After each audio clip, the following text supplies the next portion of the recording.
હિન્દુ ધર્મમાં એકાદશીના વ્રતનું વિશેષ મહત્ત્વ છે. દર મહિનામાં સુદ અને વદ પક્ષમાં એકાદશી આવે છે અને દરેક એકાદશીનું પોતાનું મહત્ત્વ હોય છે.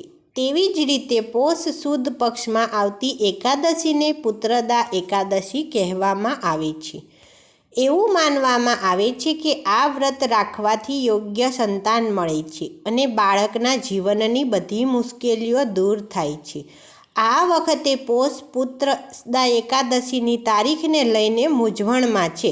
2 તારીખ હોવાના કારણે 30 ડિસેમ્બરે ઉપવાસ રાખવો કે 31 ડિસેમ્બરે ઉપવાસ રાખવો તેના લઈને અલગ અલગ વિચાર આવે છે.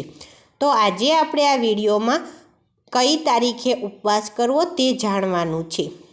પંચાંગ અનુસાર પોષ મહિનાના સુદ પક્ષની એકાદશીની તારીખ 30 ડિસેમ્બરે સવારે 7:51 શરૂ થાય છે અને જે 31 ડિસેમ્બરે સવારે 5 વાગે સમાપ્ત થાય છે. આવી સ્થિતિમાં 30 અને 31 બંને દિવસે એકાદશીનો ઉપવાસ કરવામાં આવે છે. પરંતુ 30 તારીખે એકાદશી સવારે 7:51 શરૂ થાય છે એટલે કે સૂર્યોદયમાં ઉગતી નથી અને એકાદશીની તિથિ હર હંમેશા સૂર્યોદય થતી હોય તેમાં ઉગતી હોય તે વધારે સારી કહેવામાં આવી છે.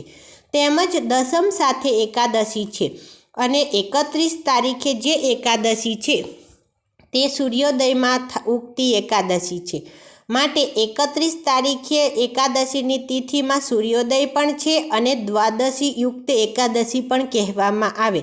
એટલે કે શાસ્ત્રો અનુસાર કહેવામાં આવે છે કે બારસ સાથે જે એકાદશી જોડાયેલી હોય તેનો ઉપવાસ કરવાથી ફળ મળે છે. એટલે આ વર્ષે પુત્રદા એકાદશીનો ઉપવાસ આપણે 31 તારીખે કરવાનો રહેશે, બુધવારના દિવસે. તે દિવસે એકાદશીનો ઉપવાસ કરવાથી એકાદશીનો આપણને ફળ મળશે. તેમજ બારસના દિવસે જે પારણા કરવાના હોય એટલે કે 31 તારીખે જેને એકાદશીનો ઉપવાસ કર્યો હોય તેને 1 જાન્યુઆરી 2026ના રોજ પારણા કરવાના રહેશે.